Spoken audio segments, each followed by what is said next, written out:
susceptibility, we know that susceptibility is equal to the magnetization upon magnetic field intensity, that is H, and H represents the applied magnetic field. We have the value of applied magnetic field, that is 10 raised to 4. We have the value of susceptibility, that is 3.7 into 10 raised to minus 3. The thing we should do is we should take the M as main, and M is equal to NH into susceptibility. So we can say that H is equal to 10 raised to 4 multiplied by 3.7 into 10 raised to minus 3. By multiplying this value, we can get the value of magnetization, that is magnetization is equal to 37 into ampere per meter. Friends, just don't forget to write the unit to measure the magnetization in the same manner to write the H. That is, H is the applied field, and that H is also having the same unit as according to the M. M is also having the same unit, ampere per meter, and in the same manner H is also having the same unit, that is ampere per meter. When they both are in numerator and denominator, susceptibility is not having any type of unit. So in this manner we just calculated the simple numerical of magnetization. Now let us move towards the next sum which can be calculated today.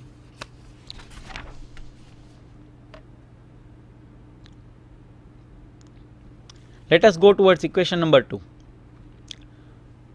Example number 2. This is the new numerical related to that. This was the simple numerical. The first numerical we solved was very simple numerical, and on the basis of that we are going one step ahead. This will be the second example which we will be calculating on the basis of this equation. The first equation is we want to calculate, or first numerical which we want to calculate was on paramagnetic material. This is also on paramagnetic material. So a magnetic field strength of, the question is a magnetic field strength of 2 into 10 raised to 8 ampere per meter is applied to a paramagnetic material with a relative permeability of 1.01. I repeat, a magnetic field strength of 2 into 10 raised to 5 ampere per meter is applied to a paramagnetic material with a relative permeability of 1.01. So calculate the values of B and M. Here B represents the magnetic flux density. I repeat, B represents the magnetic flux density and M represents the magnetization created due to the applied magnetic field.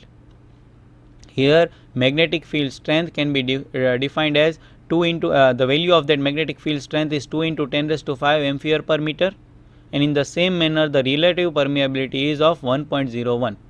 Calculate the value of B and M. We should calculate the values of B and M. Let us calculate this sum.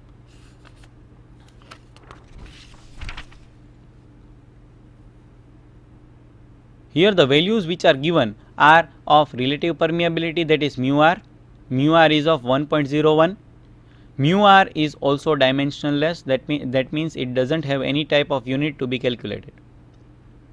That means mu r is unitless. Mu r doesn't have any type of unit. The value of mu r is equal to 1.01. H represents the applied magnetic field, which is equal to 2 into 10 raised to 5 ampere per meter. B represents the magnetic flux density and M represents the magnetization. We want to calculate B and M. So we know that B is equal to mu H, where B is the magnetic flux density which we want to calculate. Mu is the permeability of that material, and H is the applied magnetic field or magnetic field intensity. The value of magnetic field intensity is given here, but the value of mu is not given, but relative permeability is given, and we know that mu, that is absolute. Here also in this equation mu is absolute and the value of relative is given. That means mu, this absolute permeability, is equal to mu 0 into mu r. So we definitely need to substitute this point or this term into our equation. So by substituting this equation, this term into our equation, B is equal to mu 0 into mu r into H. The value of mu is 4 into pi, that is 3.14 into 10 raised to minus 7. So this is the value of mu 0. Mu r is 1.01 and h, the value of h is 2 into 10 raised to 5. This is the value of b. We know the value of b is 0.2537 Weber meter inverse square. So by substituting this value, we obtained the answer of B, that is magnetic flux density, that is 0.2537 Weber meter inverse square. Now the thing which we want to calculate is magnetization M, and M is equal to what?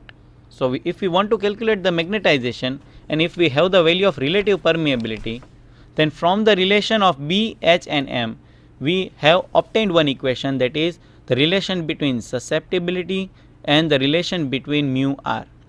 Susceptibility is equal to mu r minus 1. Clear?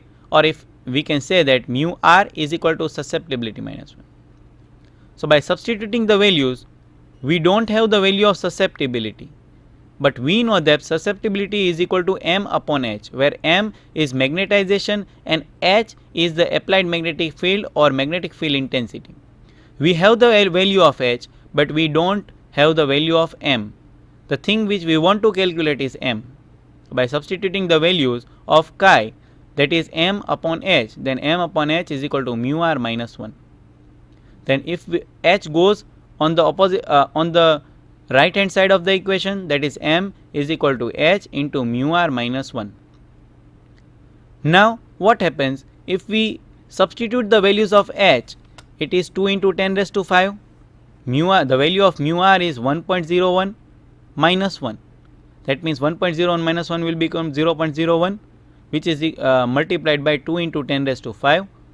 And by multiplying this whole term, we will get the values of magnetization. That magnetization is equal to 2000 ampere per meter. So this is the value of magnetization which we are calculating. So these were the two examples through which we were using the equations of magnetic susceptibility, magnetic permeability, relative permeability, magnetization. Through these equations, or using these equations, we calculated two different examples by using this type of equation. So friends, from this type of equations, you can calculate more different type of numericals, and you can solve more problems related to it. Now we are going on a next small topic, and then we can conclude our lecture. Let us go to one of the topic. Here you can observe that you can see the diamagnetism, paramagnetism, ferromagnetism, antiferromagnetism and ferrimagnetism. Before that, let us just observe one slide related to it. We can just observe in that slide that in this slide you can see that please just forward to us the slide in computer. Okay, let us move towards the slide. Here, as we know that there are types of magnetic materials, we can classify the magnetic materials into various types. Here in the slide, you can see that all magnetic materials are classified broadly into the following three categories. Here the magnetic materials are classified into three categories. The first one is diamagnetism, the second one is paramagnetism, and the third one is ferromagnetism. And beyond these three categories, it is much more divided, that is more two types, that is antiferromagnetism and ferrimagnetism. Two more classes of material have structures very close to ferromagnetic materials but possesses quite different magnetic effects, and they are antiferromagnetism and ferrimagnetism. So based on this classification, we can just classify different type of magnetic material having quite different type of magnetic effect relative to each other. That means diamagnetic material, paramagnetic material, ferromagnetic material. And in comparison to ferromagnetic material, there are two types of material which are having quite same structure like ferromagnetic material, that is antiferromagnetic material and ferrimagnetic material. They are having, friends, actually they are having same structure, very close to ferromagnetic material, but in comparison to ferromagnetic material, they are having quite different magnetic effects. So diamagnetism, ferramagnetism, ferromagnetism, antiferromagnetism and ferrimagnetism are the types of materials which can be classified having different magnetic effects relative to each other. So this type of magnetism inside the material, these are the classification of the material which is present inside the material due to some effects of applied magnetic field. This can be created in the material due to some this can be possible in a magnetic material due to some applied magnetic field and due to temperature.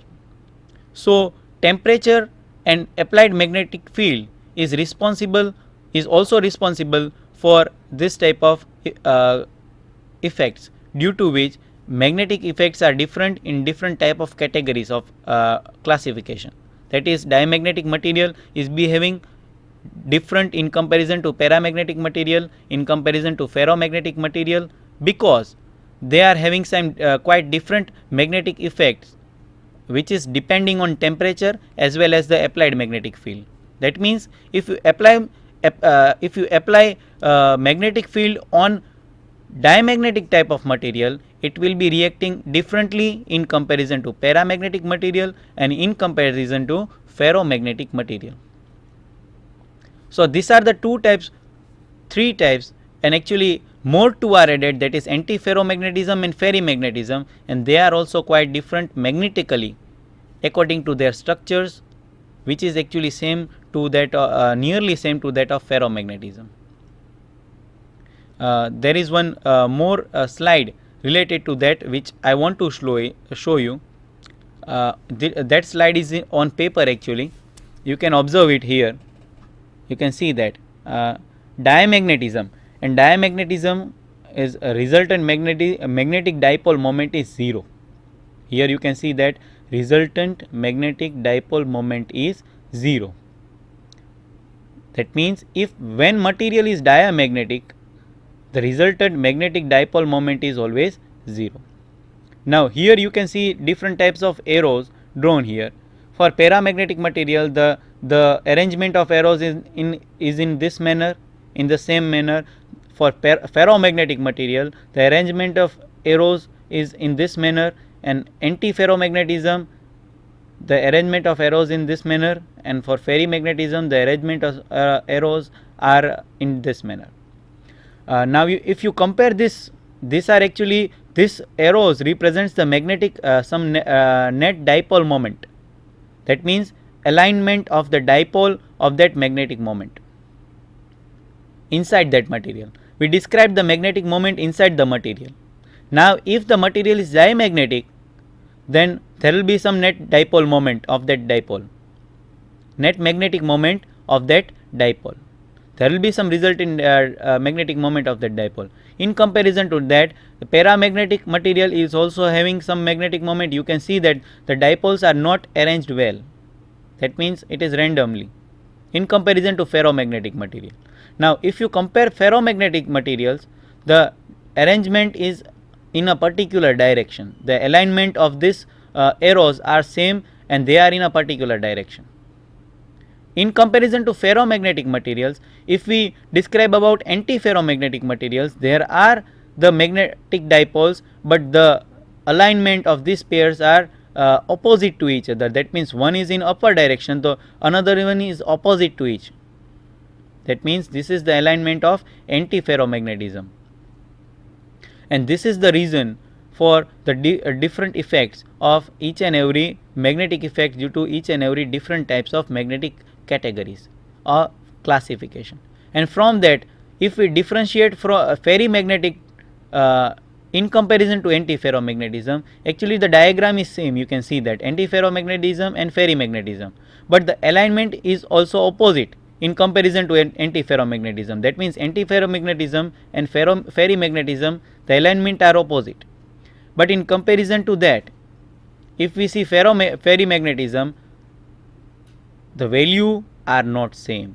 The dipole moments value are not same. If one is smaller and opposite, the another one is bigger and opposite.